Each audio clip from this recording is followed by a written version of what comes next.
तब हर हर महादेव। ये मशीनें हैं यहाँ पे, ये मशीन लगवा रहे हैं हम, डायलिसिस सेंटर बनवा रहे हैं।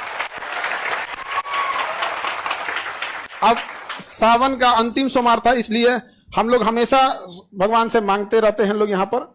भगवान जब देता है हम लोग को तो समाज को भी लौटा देना चाहिए। नवरात्रि के पहली नवरात्रि को हम लोग स्टार्ट करेंगे ब्लड बैंक मशीन, मतलब हम एक ही बात बोले, वर्ल्ड बेस्ट मशीन होना चाहिए। तो कहा सर तब आपको जापान जाना पड़ेगा। हम कहे जापान से मंगाओ, काहे नहीं आ सकता है? जब चाइना से मोमो आ सकता है तो ब्लड बैंक का मशीन जापान से काहे नहीं आ सकता है?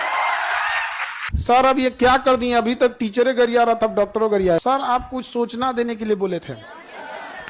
देखिए सूचना के लिए क्या बोले थे, आप लोग के लिए नहीं है, एक समाज के लिए है। क्योंकि आज सावन का अंतिम सोमवार है, ठीक है, और अंतिम सोमवार सावन का है और समाज के लिए हमें हमेशा से कुछ ना कुछ करते रहना चाहिए। तो इधर हम देखेंगे तो डायलिसिस जो होता है, आँख ठीक कराओ तुम लोग। तो डायलिसिस एक सिस्टम होता है, जब हम लोग की किडनी किसी इंसान की फेल हो जाती है, किडनी क्या हो जाती है, फेल हो जाती है, उसका वो डेथ कर जाएगा वो इंसान, क्योंकि उसके ब्लड में ना potassium, phosphorus, urea, uric acid बढ़ने लगता है। और जहां वो नहीं, अब उसका पेशाबे नहीं बन पाता है, किडनी काम नहीं करेगी तो यूरिन नहीं कर पाएगा, तो डॉक्टर उसको पानी पीने पर बैन लगा देता है। करा दिन भर में आधा गिलास पानी पीना है, पूरा दिन भर में तनी से एक कप, क्योंकि वो पानी निकलेगा ही नहीं शरीर से। और फिर उसको ज्यादा हो जाएगा तो कभी हार्ट अटैक आ सकता है, या फिर लंग्स फेलियर, कुछ ना कुछ क्या हो सकता है, फेलियर हो सकता है। तो इन लोगों को बड़ी दिक्कत होता था, डायलिसिस वाले को हफ्ते में 3 बार डायलिसिस कराना होता था।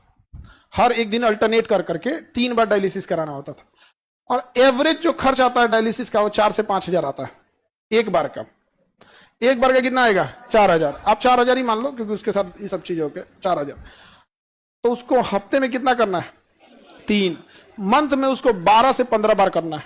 अब आप समझो 12 बार भी अगर तुम जोड़ते हो और 4,000 के हिसाब से 48,000 मंथली खर्च है, तो जिंदा रहेगा। अगर इससे कम गया डेथ हो जाएगा। अब आप बताओ कोई गरीब और मिडिल क्लास का आदमी तो 48,000 सैलरी नहीं आती है, घर में पूरा इनकम नहीं होता है उसको, अगर किडनी फेल हो गया तब तो कहानी खत्म। और ये मशीनें बड़ी महंगी आती है, तो इसलिए उसके यहाँ पे ना देखो एक फेस्चुला बनाया जाता है, आर्टिफिशियल नकली नस बना के यहाँ पे, जिसमें इतनी मोटी मोटी नसें जोड़ी जा सके। अब फिर इसमें से ब्लड निकाल के इस मशीन में डाला जाता है, और ये मशीन अपने अंदर लेके जाता है, और उसमें से sodium, potassium, uric acid, urea, extra पानी, पेशाब हो नहीं रहा था तो पानी तो शरीर के अंदर ही रह गया, फूल जाएगा शरीर, तो फिर पानी बाहर करेगा, ये करेगा, सब छान उन करके फिर दूसरा रास्ते से, देखो इसमें 2 नस गया होगा, एक ठो से निकालेगा, एक ठो से छान के भर देगा। और इसके लिए 4-5 घंटा टाइम लेता है। मरीज जैसे बैठे रहते हैं यहाँ पे, तो ये मशीनें हैं यहाँ पे, ये मशीन लगवा रहे हैं हम, डायलिसिस सेंटर बनवा रहे हैं। अब सावन का